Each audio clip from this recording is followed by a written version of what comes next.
Friends, welcome to my YouTube channel. ಇವತ್ತು ನಾನು India state ಹೇಳ್ತಿದ್ದೀನಿ, ಬನ್ನಿ ಹೇಳೋಣ. India is my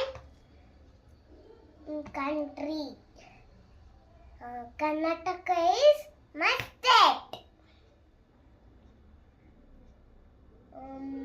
India,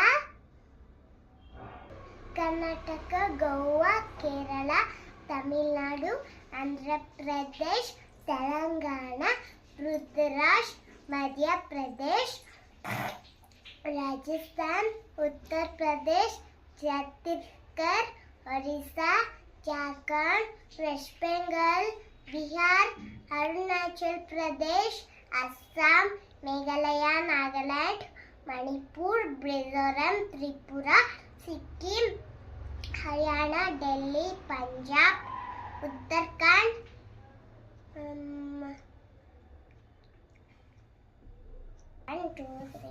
Jammu and Kashmir. Thank you everyone.